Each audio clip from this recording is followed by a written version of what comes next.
Right, here we go. Thank you very much for coming along to this session. It's something we started at last MIP at MIPCOM. Its aim is to be an objective wrap-up of the key trends that went down here over the past 6 days. And by objective, I mean the people we've chosen to come and speak today don't have agendas as such. They won't be saying, my company's the best. They'll be giving their views and of all the hottest trends of the past few days. So, introductions. This is Omri Marcus, who's a formats developer for Red Arrow Entertainment. My company is the best. And your microphone doesn't work. Oh, my This is Richard here from the Connected TV blog at MIPTV. Mark Goodchild describes himself as a TV producer turned digital misfit. His career includes a stint at the BBC, amongst other places. And you must all know Simon Staffens over here because he is our star tweeter at MIPS, and and he's also a format developer with Media City Finland. So what I thought we'd do is pick out the key trends by each. I've asked each of our participants to pick out a key trend and an image that goes with it, and that way we'll be able to delve in what's really stood out for us at MIP this year. So, Omri, can we see your picture? What is this? That's an ITV studio show called The Audience, and I picked it because of three reasons. The first of all, it's such a MIP material, nobody watched it, but everybody is talking about it. And the second reason, it's because it's very social element to that of peer-to-peer. People are helping other people. Mm-hmm. So neighbors, how many of you know the show? Okay, surprisingly, because yesterday at the Grand everybody was talking about it. It's 50 people are just walking behind you and giving you help with your daily problems. According to what I understand, I haven't watched it. But it's one of a couple of shows that are based on the wisdom of the crowd. I should also mention Sparks, my 5,000 friends. That's a similar concept, isn't it? You're sort of No. being advised by people all the time. No, actually, that's a different one. It's funny, last year I was talking in MIP formats about the fact that I don't understand how Facebook, even though there are tens of formats that are based on Facebook, I don't see how Facebook will turn into a TV show. Mm-hmm. There are a couple of shows that surprise me with their ways of doing that, but all of them are from comedy angle. My 5,000 friends is about a stand-up comedian that is going to visit all his 5,000 friends on Facebook, right, which is very nice. And there is the other one called the Antisocial Network, where 3 comedians are taking over all your social media activity and kind of ruin your life. It's by Nerd from the UK. Mm-hmm. So this is the peer-to-peer Facebook kind of shows. And the other one is really the wisdom of the crowd, which I saw a couple of them. Beat the Average by Genetic from the States, and there are a couple of other wisdom of the crowd shows. So I think the audience, I'm looking forward to see that, but that's my pick. So would you say that from what you've seen here, the formats developers are taking on the connected side of things, they're taking on social media, they're working it into their formats from the get-go, or are they... You would like me to say yes, wouldn't you? Well, no. The TV developers are usually very reflective to what's going on. So if there is a new technology, TV creative will be the first to embrace it. Afterwards, the broadcaster commissioners are the real gatekeepers. We get our news from pretty much whatever we see around us. It doesn't matter if it's technology or just a buzzword or whatever. So social media was such a great gift to all of us because it opened a whole world of questions, philosophical questions that we tried to came up with relevant shows for them. I mean, I came in this market, I have 2 dating shows.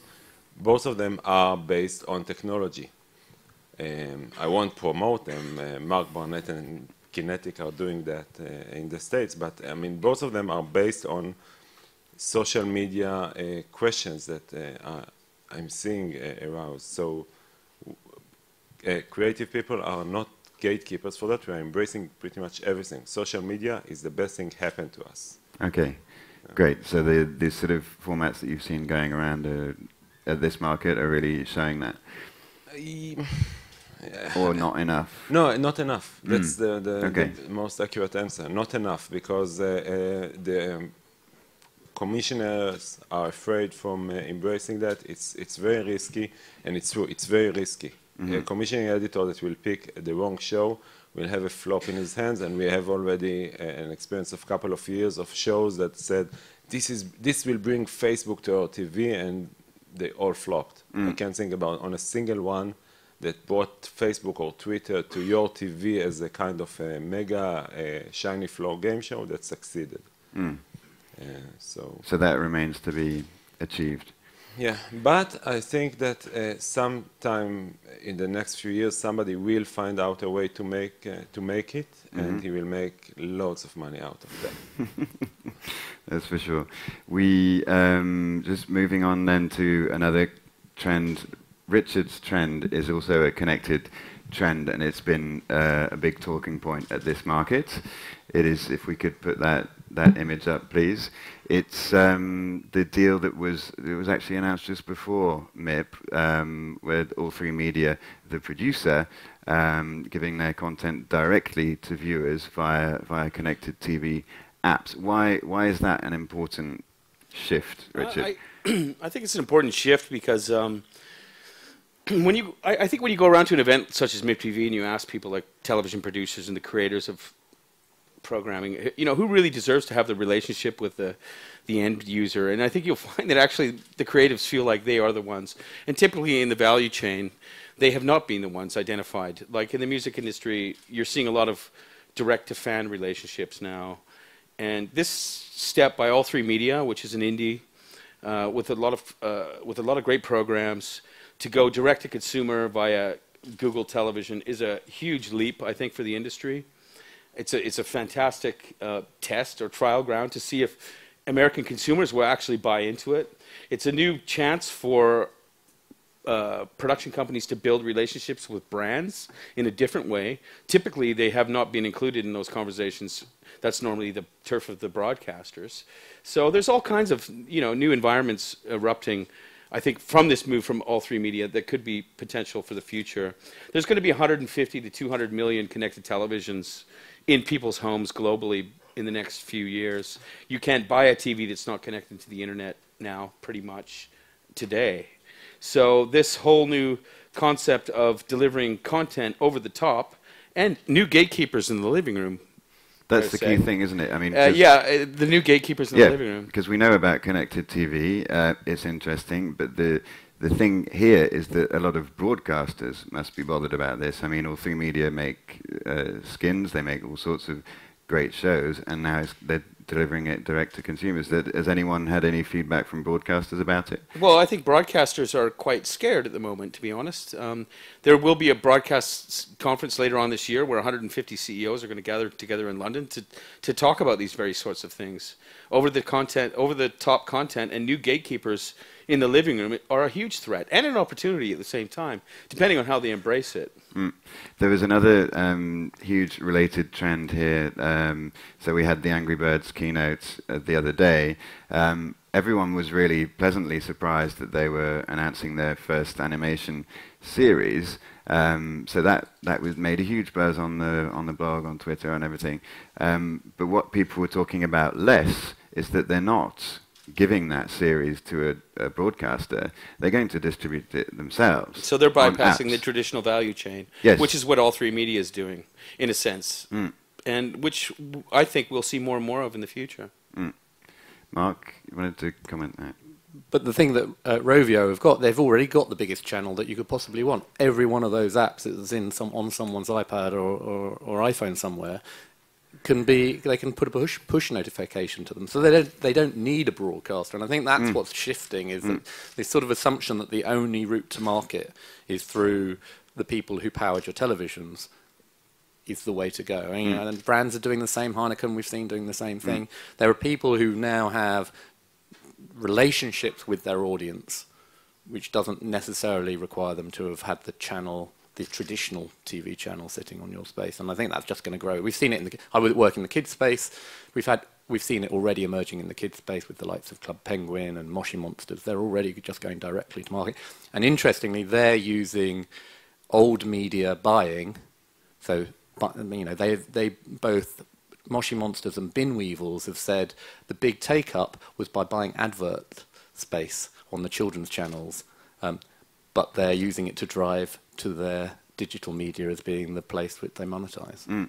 But yeah, you're right. I think it's 700 million Angry Birds games downloaded so far. That's one hell of a network. Yeah. That what TV network could rival that? So yeah, it's interesting times for sure. There's another connected trend that we talked about a lot here at MIPTV, and especially MIPCUBE, was the whole social TV thing. It's another buzzword. It's bandied about a lot. If we could show Mark's picture, please. So why did you choose this picture, Mark? Everyone. I think it was about 2 years ago that Twitter did a keynote here at MIPTV, and they were talking about, pay attention to us. Look at what's happened with the MTV Awards. Now, I think this year particularly, really aware that all the big production companies have a social media strategy now. And what I think is interesting is where the conversation used to be all about how do you harness Twitter, particularly Twitter, in the window of the program, which is that middle bit, that entertain. People are now starting to go at the side. So it's about extending that broadcast window to being a sort of relationship window which works either side. People are doing it successfully. There are a whole bunch of, Twitter were here and they were giving the must-have rules about if you've got a program, make sure you grab a hashtag, make sure you get your loyalists tweeting about it in advance. There is a danger that very quickly we're getting to a place which is every program will have its hashtag, every program will have a sort of a certain amount of buzz, but then it all becomes normalized again, and then how do you break through the noise? And I'm always have a sort of a slightly mixed reaction about when TV tries to appropriate something. Going back to the Facebook conversation, sort of Facebook is a connected medium.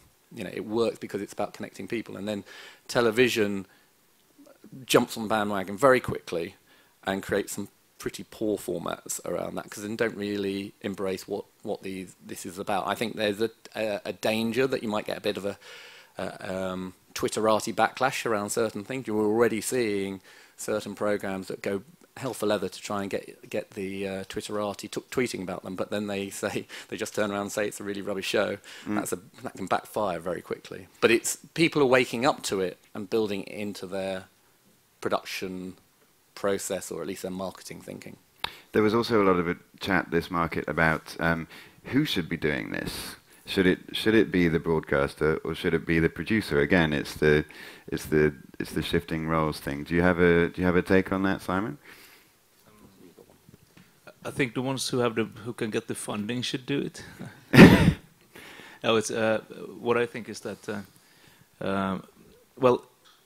what I was coming to with the funding thing is just that I think that we would need venture capitalists when it comes to content, and we need to get them in quite quickly. Because I've been hearing so many people talk about all their ideas and what they want to do, but then you go into the fact that you need to have someone commissioning it to be able to do it, to even raise the funds for the pre-development phase to be able to sell it. So a couple of venture capitalists. Please, yes. Well, there's a friend, Nuno Bernardo from Be Active Media, who's saying that he gets his transmedia projects funded by selling them as if they were R&D. So he manages to get R&D, research and development budgets to fund his projects, because they're just sort of out there, and that works for him. So there are different ways of getting funding. It's all opening up, really. Waiting in line in Brussels, basically? Well, yeah, it worked for him. I don't know if it'll work every time. But yeah, the funding is out there. You've just got to look for it in unexpected places. I think multi-platform commissioners at Channel 4 and other UK broadcasters in particular are looking for, if you don't come in the door with a second screen strategy or a social strategy, you're going to go on that pile. You know, yeah. I think it's important that content producers think about these things and come along with their ideas. Definitely with a second screen strategy, they're going to be looking for that. Mm. There is a challenge though, because a lot of the broadcasters are still in that space where that they've got the legal responsibility of being the publisher, you know, and there's also the sense of, you know, brand control, that when you start pulling together the Wild West of the tweet community, the Twitter community, and then slap it bang side your authored content, you know, you can't control that bit on the right, which is the tweet deck. And yeah, exactly. And increasingly, people are trying to, you know, they're trying to work out how you do it, and you put different filters on it.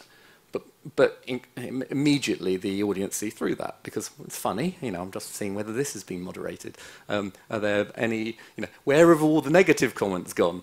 And, you know, when you start having thousands of people tweeting about something, there are, not necessarily as many, but there are a lot of negative haters gonna hate. And the minute you start then becoming a sort of a top-down, we're patriarchal, we know what's best for you, people are going to go, well, we'll stop using that hashtag, we'll use another hashtag. And I think that, you know, the audience is sophisticated. And I do think broadcasters are still in the place where they're struggling to understand, you know, what is their role in this. My personal feeling is that it should be a facilitator. Be the person who gives the hashtag so that everyone knows what you're talking about, but don't try and control the community, because they will have a backlash on you. Simon. Yeah, absolutely, I agree fully that social media and social formats and television, combining those are about trying to control that which you cannot control, basically. So the more you're prepared to let go, I believe that, once again, content is king. As long as you can provide people with a good story or good enough content for them to get involved in, the majority of the social media buzz will be positive. So you just have to let people have that opportunity and not try to shackle it. And it depends what you do with it as well. I mean, Tony Wang from Twitter gave that great example of the political TV show in the States, which was where all the Twitter data was presented like post-match data of a sports event, and they were using it to say, this is the hashtag if you think he answered the question, this is the hashtag if you think he dodged it. So they were just really playing with that in quite a fun way. Yeah. But you know, the professional pollsters will balk at that, because it's a self-selecting audience who tend to shout very loud. You know, people who tweet shout a lot about what concerns them. There've been research pieces to sort of compare that with more controlled, demographically relevant audiences, and Twitter is definitely much more polarized. So when you then start using it to say that's a reflection of the whole of the American population, you know, you're on dodgy ground. If you're saying it's a reflection of what people on Twitter are saying, great. You know, yes. We know that they're a particular demographic. It's a growing demographic, but it's not everyone, and don't kid yourself that it is everyone. You've got to be careful about how you present it, that's for sure. So lots of progress, lots of connectedness, but also with all this progress comes a lot of jargon, a lot of buzzwords, and that's your example, isn't it, Simon? Can we? So you've got a nice little meme picture for us. I like those meme generators that you find on the interwebs. So this is condescending Willy Wonka saying, so clips of the show are on YouTube. Tell me more about your amazing transmedia strategy. I met quite a few people this year who last year were cross-media producers. And they still have the same projects, but they are now transmedia producers, which is you know, it's just I can understand it perfectly because it's a good buzzword to throw into a conversation or into a pitch that we're doing this transmedia this and transmedia that. At the same time, it's diluting the term to quite an extent. I mean, we have people who have been doing transmedia-ish stuff for years who refuse to use the term anymore, and there's really no other term to go to. And I won't bore you with my definitions of transmedia. I was listening to some pitch here or some discussion. Every single one started off, my definition of transmedia is, and then so I won't bore you with that. No, but it is important. We talked about this at the last wrap. It is important to remind people of what it's supposed to be. Okay. And which is what Nuno was saying to us yesterday, was that it's story first, platform second. It's not, we must do something for mobile, we must do something for internet. Does everyone agree on that? Yeah. Okay. I think that the big thing about transmedia for me is, and I come from a traditional background where I've started in radio and tele, and then have done a lot of cross-platform, I'm not going to use the word, cross-platform projects. But I think there is a fundamental difference.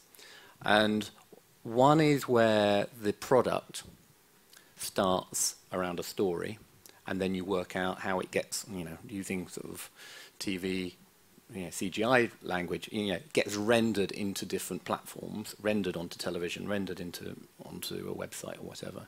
As opposed to what a lot of television does is it starts off defining the end product first. It's a 60-minute documentary. Let's work backwards and get the assets to fill that space. And I think, for me, transmedia is interesting because it starts with the sort of core of the story and then works out how might it be facilitated on different platforms. And I think that's what the transmedia, the early transmedia community, or the people who are sort of now feeling that they've sort of slightly been being swamped by everyone using the term, come from a discipline about how do you tell a really great story and work out what platforms are best, rather than just going, we need to do our traditional story, which was actually designed for a 30-minute slot on TV, and then how do we chop it up and put it on other platforms. Yeah, it has to be thought transmedia from the outset. So, Simon, you pitched a transmedia format at the MIP Formats pitch. No, multi-platform, not transmedia. Tell us about honestly.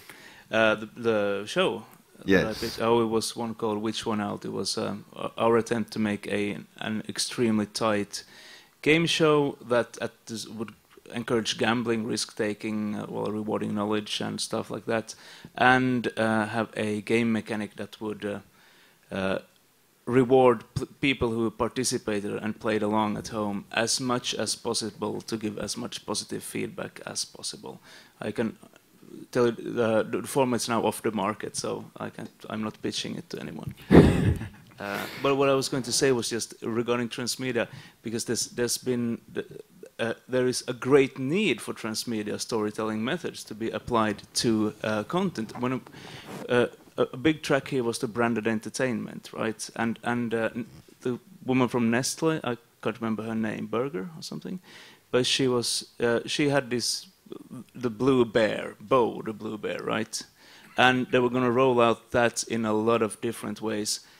But I doubt they have actually, built a solid foundation, the story world, the mythology. Who is Bo? What is his motivations? Where does he come from? Where is he going? Etc. and so on. Just to be able to make new entry points into that story world. And how come we're talking about a 3D bear at a TV conference? Is also no, it just shows that how much things are changing.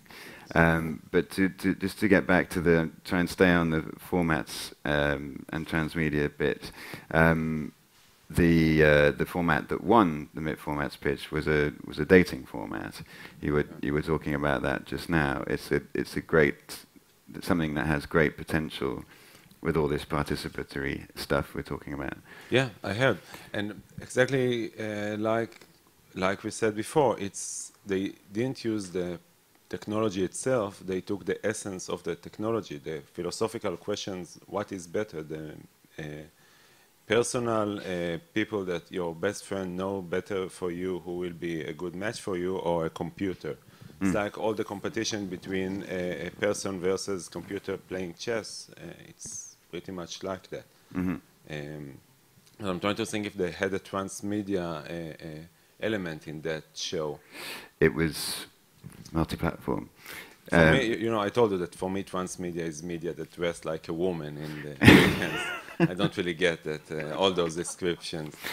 There was also, that reminds me, there was a huge buzz about Paul Abbott was here talking about his new show, in which Chloe Sevigny plays a transsexual assassin.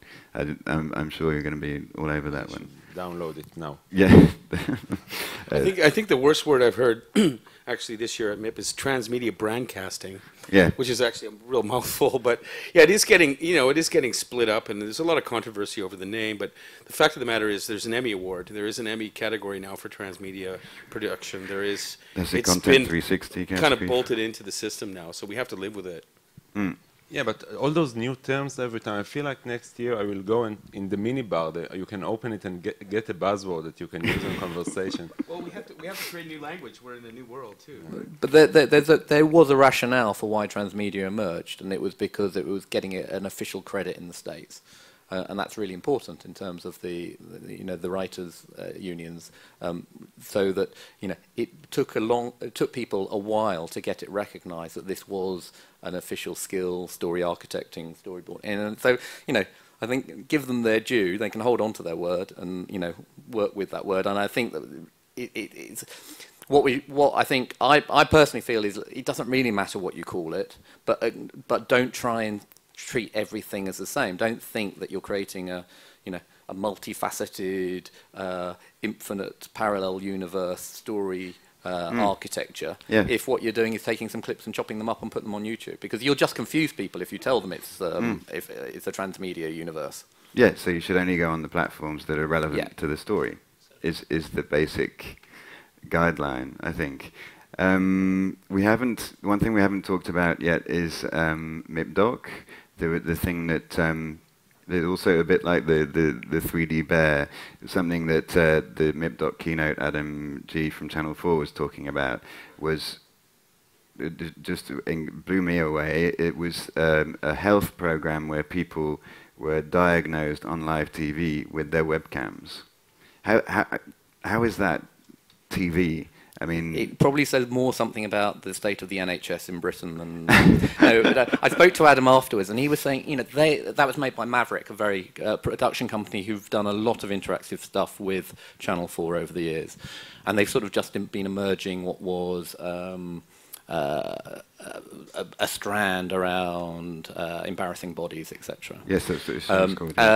But what was really fascinating is they are inundated with people applying to be on the next series. So people are submitting to, and I couldn't work it out whether it's because everyone wants their 15 minutes of fame, and it's got so bad now that they're prepared to strip off and embarrass themselves completely, or what they genuinely do is they'd have a very good support network about helping people through, looking at STDs, whatever.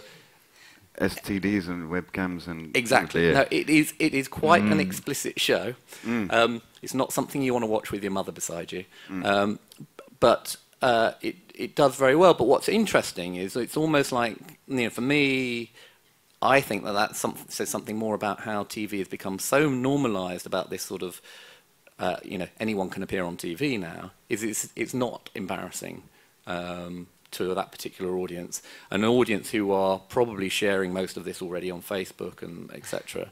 So that what they've done is they've sort of tapped on something, and it's actually providing, a public service in terms of the information they do. And apparently they have a very strong triage for all those people who don't get on the show. So it's not a question that you only get support if you expose yourself.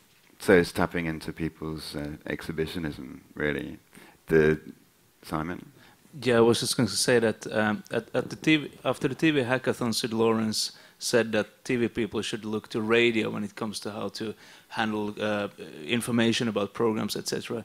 And I mean, this calling into radio to a team of doctors sitting there, that's probably one of the first radio shows ever made in history. And it's hugely popular in any country. All people phoning in, having a nice 5-minute chat with a doctor who hums and goes, and very slow and slow tempo, and then it's like, oh, take a painkiller and go home, or whatever. So just look to popular radio shows, make them for television, integrate Skype, and you're set. I mean, next thing is going to be, we have a show on national radio in Finland that's been going on for like 40 years, which is called essentially Nature Guardians. So people phone in and said, I've seen this sort of bird. It looks a bit yellow. Is it a what? Yeah, so I'm looking forward to that show on television any minute now. Actually, I'm going to make it. Omri? Actually, it's interesting because it's the basic question of every show that try to use social media. Social media is very personal element, and your social network I couldn't care less about, and as well as you don't care about my social network. I mean, it's very personal thing to do, and I don't think that I would watch a show that people are having a medical exam on live TV because I couldn't care less about their STDs problem, and if my mother is around or not around. And it's kind of to try to gap this bridge. You need to gap this Bridge this gap. Bridge this gap, yeah. Between this bridge is the personal story. You need to understand what this story is about, what this man is about. You need to have a kind of relationship to him. You might even hate him and want him that the STD will have very funky results at the end. But you need to have some kind of emotion toward him. So this is why Facebook can't make the transformation toward TV, because it's very personal, but you need to take the essence of Facebook, of taking this crowd wisdom, or to take this, I don't know how to say it, but how would you find yourself in the same situation? So it's a problem. This is what I'm banging my head to the wall every day, trying to figure out a way how to do. So all those technologies are very interesting. In terms of sort of understanding viewers better and getting them involved. I think the TV has always been social. It's the water cooler effect. It's always, Marshall McLuhan defined it so well 50 years ago, 60 years ago, the hearth in the corner, the electronic hearth. Social has just gone digital now, and it's become real time. That's a fundamental shift, and how we embrace that in terms of being content producers or broadcasters or innovators or developers or whatever side of the convergence we're coming from is the big challenge. So that's the big question of this market. We sensed at MIPBlog that this was maybe the tipping point market, where you saw that we've had markets before where lots of people are talking about, this is a great idea and we should do this, the sort of blue sky. This time what I've been really aware of is people actually doing it.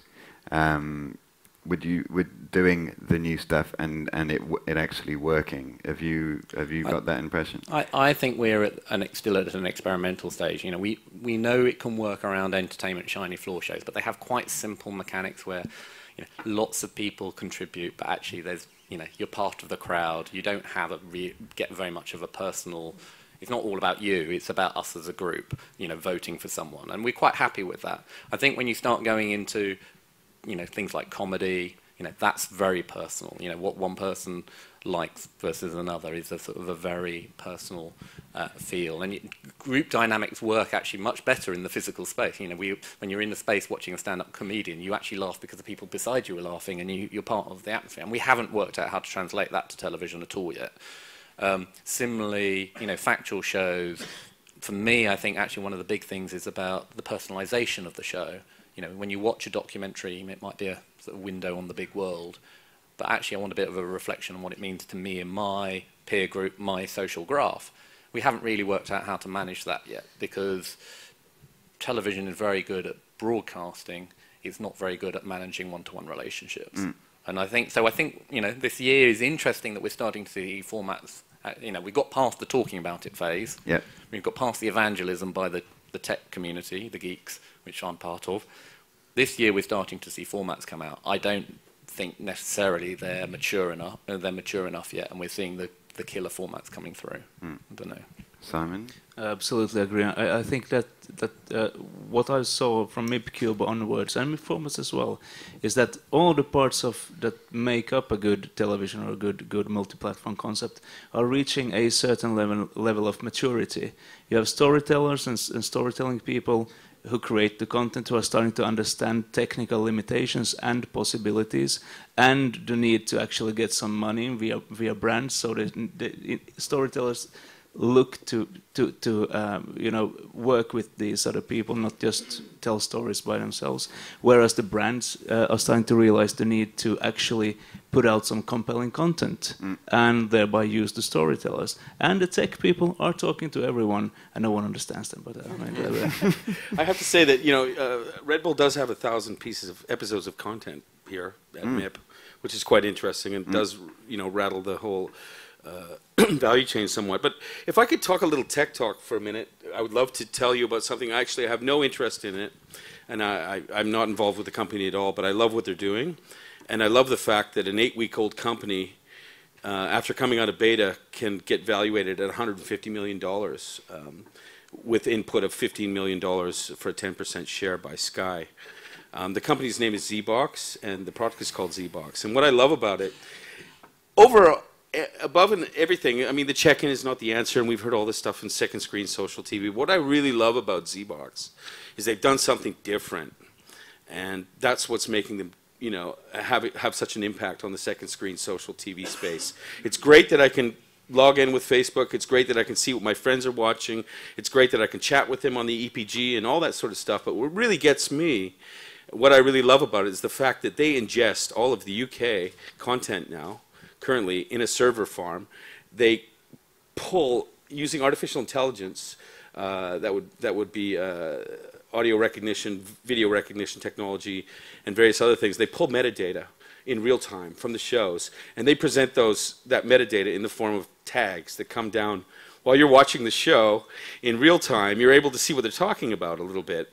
Now that creates a whole other market for, in advertising with sponsored tags and a whole new realm. And what it does is, I've always thought, content is king, but context is the crown. That's what ZBox is giving me. It's giving me context to what I'm watching, and I think that's hugely powerful. And it's something that it's a model that I think in the future, people who write scripts and are writing content will have to think about in the future. Creating this, in the web world we live with metadata. It's part of what we do. We create metadata. We tag everything. We tag articles all the time. So it's part of the process. That's the guy from Grace Note said in the panel yesterday that content is king, metadata is empire. This is so he's gone one step forward. Yeah, there's the crown, there's the empire. Global domination is going to become the next one, isn't it? Yeah, but there's also that great example with that two-screen example with Game of Thrones, with Mizo, who did the fan-sourced two-screen experience where you could be watching Game of Thrones and then all of a sudden something pops up saying, did you know this character has this backstory, played in this series before? Right. And that's completely fueled by the fans. I mean, that's pretty exciting stuff. Yeah. Context is important. I mean, how many of us have actually gone to our computers and looked up IMDb or Wikipedia just to find something on the story that we're watching being told on television to get some backstory, or it is very much, it's a very important part of the second screen experience, aside from social. Your point, though, that this is not being done by the creators is interesting, because it's sort of, we're starting to see everyone's making a play for the second screen space, and it actually doesn't. The chances are in a couple of years' time, if you haven't actually created your second screen experience, someone will have created it around your program. Exactly. Can't be legislated for, I don't think. It's happening. There's a lot of open data out there that people can assimilate. They can tap the core audiences who would probably like something which is a little less controlled than coming from an official broadcaster. So I think you'll see a lot more of these sort of disruptive services emerging. But I mean, this is the big thing that came out of the the hack day it got onto Wired, onto the BBC, was again Sid Lawrence saying that TV data is shit. Yeah. That's because he is coming from he's used to being able to hack into music APIs like Spotify. What do all of you think about that question? Is he right? I think the data's there. It's proprietary and it's owned by Rovi, and it's expensive. So that's the big problem. Is that the TV world is a proprietary world. It's very much about IP and protection of IP, which is understandable to a point, but. Rovi does have an open API and SDK. They have software development kits. I'm surprised that it wasn't used during the hackathon, but it can be used, and they have a lot of stuff.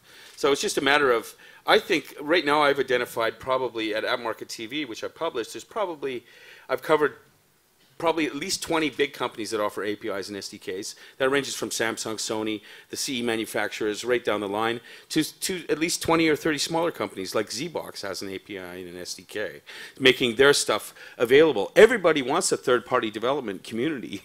They all want it. I mean, it's great. Look what it's done for Apple. Look what it's done for Facebook. Apple gave out $2 billion last year to their third-party development community.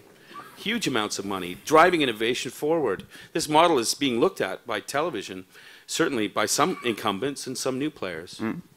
But the question remains, is the TV industry connected enough yet? There was the WIT was saying the other day that there was only 29% of new TV shows have a Facebook page, and only 15% have a Twitter account.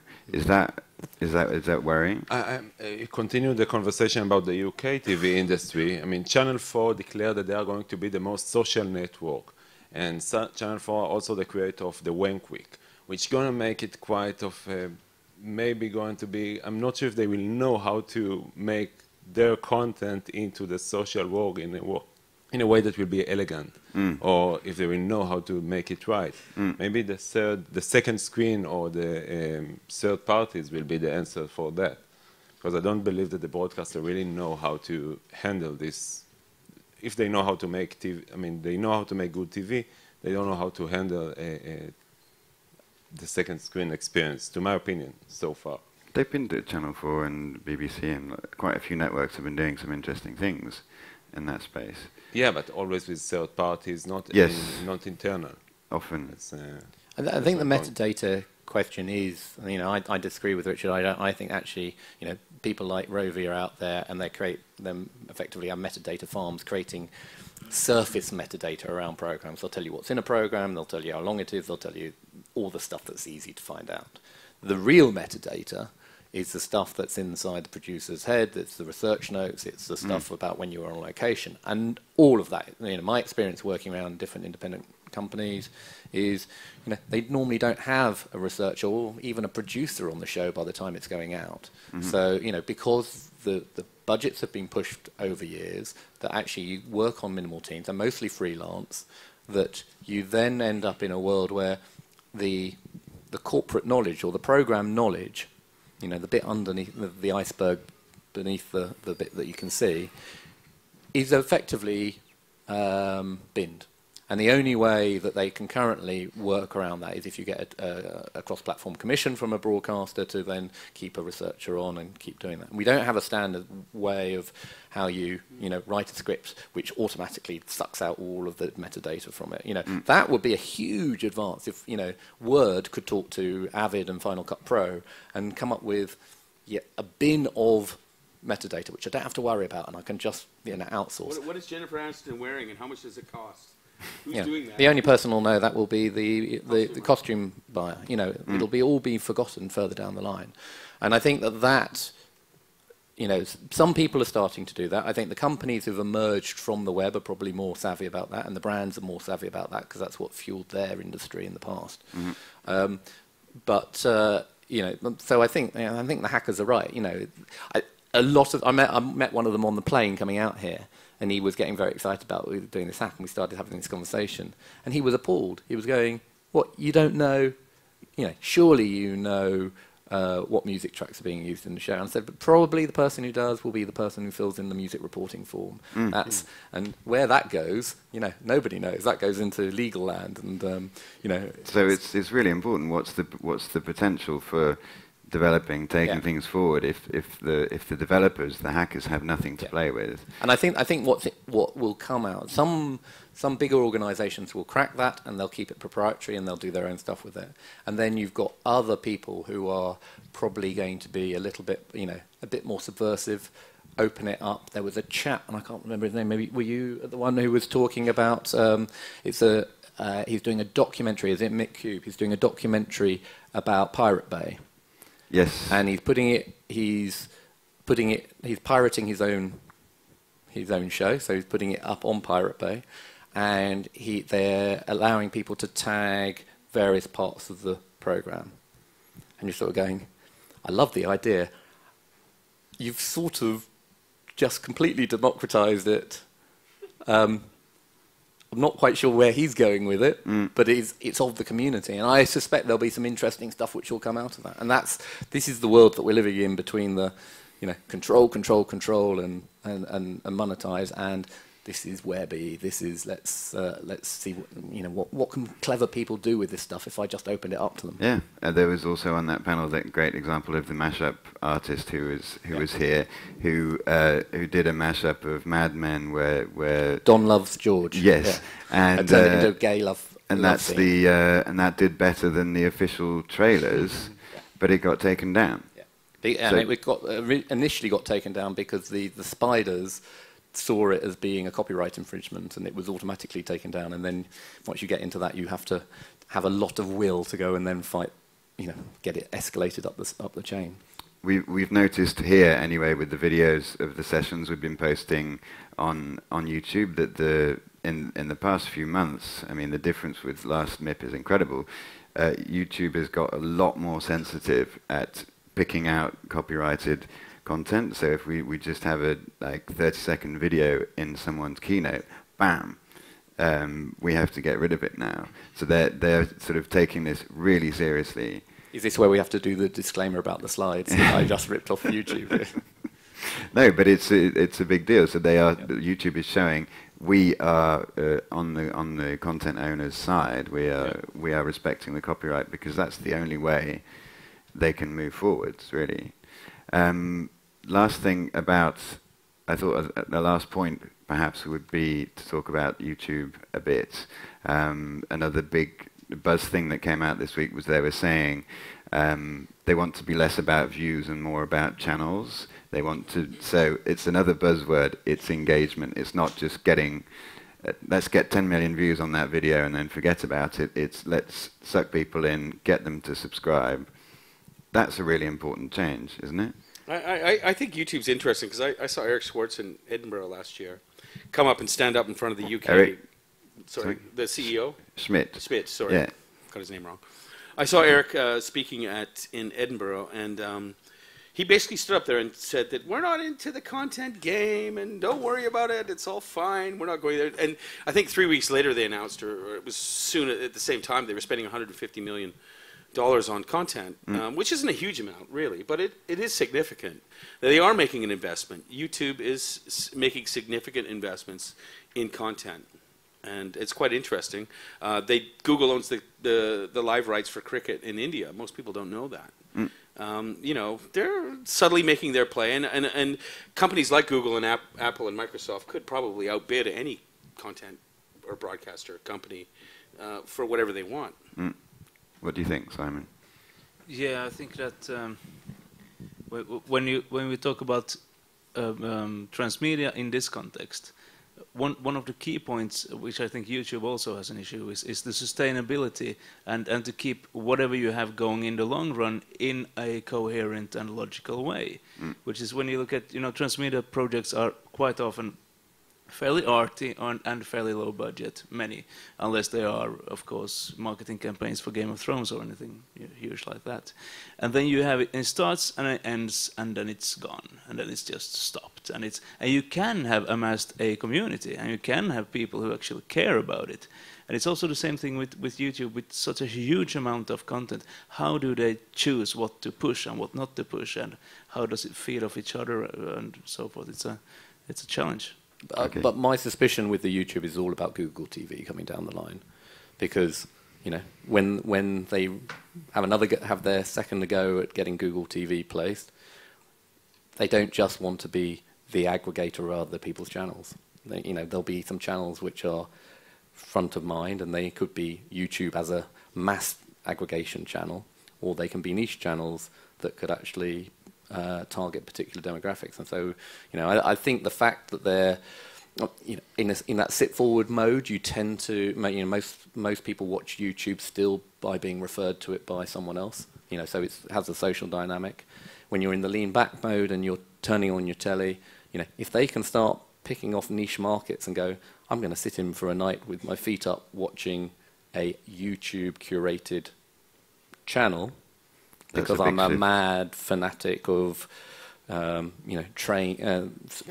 steam engine kittens, steam engines, fishing. Actually, where the economics didn't work before to have that as a channel through a broadcaster, because you'd have to buy all the spectrum and the carriage costs, etc. That can now hit a niche, and the niches aren't necessarily small when you multiply that across the world. So all of those kitten lovers who want to sit in with the night, kick off their shoes and watch kittens all night, can all get together and sit around a program. Then the advertising will come in, and it'll be Google placed advertising rather than the other media buyers. Fascinating stuff. I thought we could throw it out to the room if anyone has any questions for our speakers. What are your takes on the biggest trends at this MIP? Anyone? We can pass the microphone around if you like. No? Well? Oh, yes.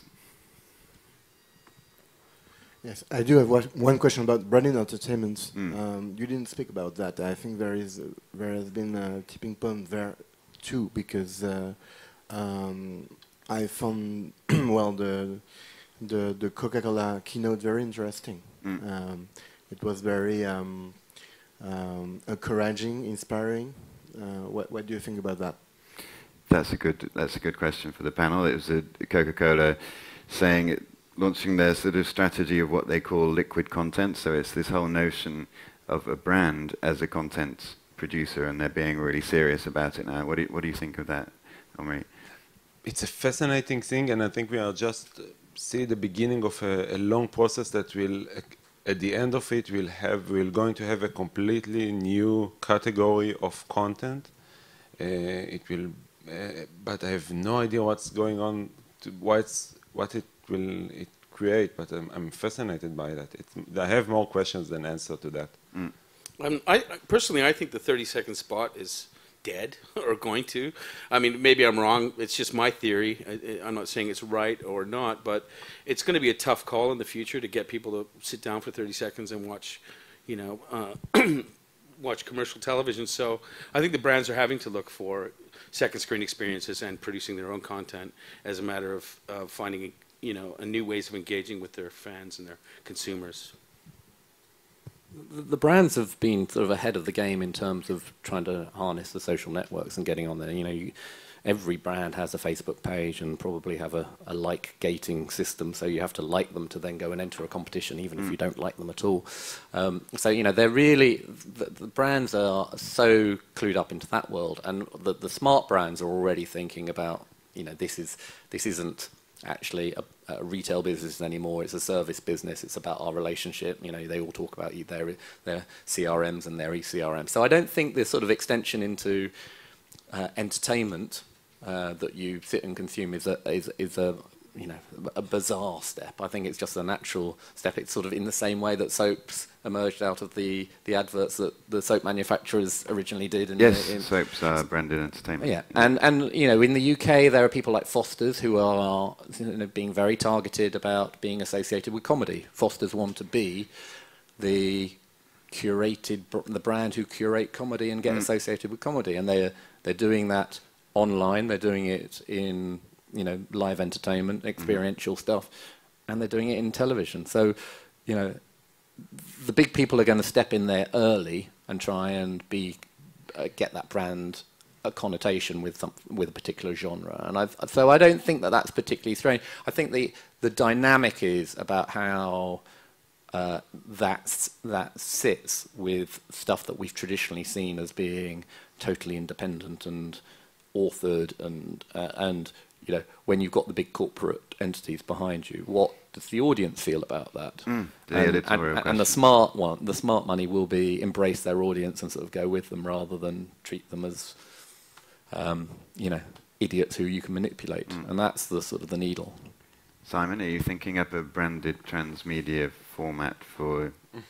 I have several. Okay. No, but really, honestly, the Coca-Cola, good example. I didn't go to the session, but I agree with Omri that it's totally fascinating. I of course, availed myself of the Coca-Cola 2020 strategy videos on YouTube. And what I'm hoping for is basically more brands to go this way. So I, as personnel, as a format developer, will have an easier time to integrate brands into what I create and make them basically see possibilities rather than threats or challenges. Yeah. And just to wrap that bit up, there was some really interesting tech came out of MIPCUBE, where we were talking about that you can see a piece of video that can actually now do things like retargeting, so that typically when you go onto a website, if you click on an ad for a shoe, most people don't buy the shoe the first time, and so now when you go onto websites, you tend to, isn't it a coincidence that there's suddenly been an advert, the next time you go to that site, there's an advert for the very shoe that you were looking at, and you sort of go, you know, that's all been constructed by clever people like Simon, you know, that are using the tech algorithms to follow that. What they're now doing is that the next time you watch a video, lo and behold, the poster, or a video of this, the poster in the background, and there was one I saw which was, I think that they had just been pitching to the Playboy TV. Even the tattoo on the model's shoulder was rendered on the fly in the video based on who it was who was watching.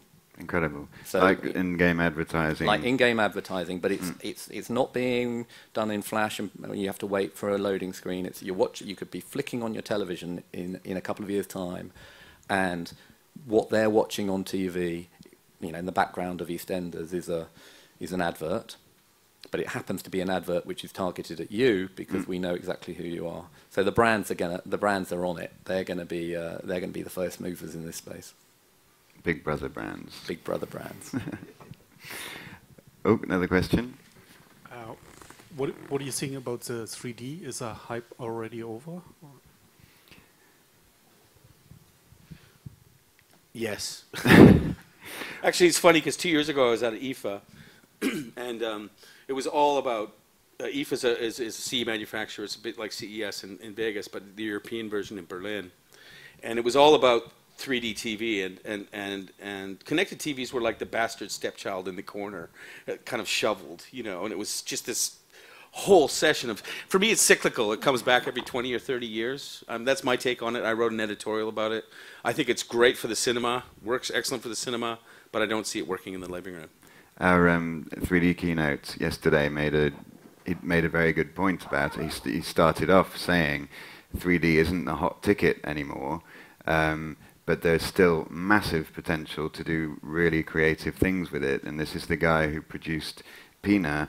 I haven't seen the whole film, but even if you just watch the trailer in 2D, the Pina Bausch dance film that Wim Wenders did, just watch the trailer and you will be blown away, and you will really want to watch it in 3D. So maybe we've moved past the sort of technical hype stage, and now people can start being really creative with 3D. There's a challenge, and it sort of extends to connected TV as well, though. Whilst you've got platform, you know, it's not convergence, it's divergence, where everyone's trying to get their stake in the ground with the different technologies. It makes it very hard for producers to know what horse to back, and it's not cheap to back every horse.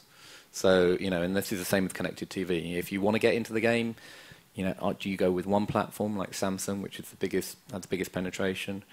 or you're a big broadcaster, you know, like the BBC, who can afford to go and do LG and all of them. But actually, most people can't afford that extra cost in the early days to go down that. So you've got to have something that you are sure is going to hit an audience. So they've got to have the reach of the devices, and you've got to be sure that the added value that you're getting is going to really appeal to the audience. So I don't think until it sort of stabilizes, you're going to get everyone going. You're not going to get it for just standard formats, because actually the 3D doesn't revolutionize you know, most standard formats.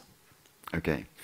Great. We'll have to wrap it up then. Thanks very much for coming, and do get onto MIP blog when you're back from Cannes, or if you're watching this online, you can pick up there's all the live coverage that we've been doing the past few days. There's all the conference videos.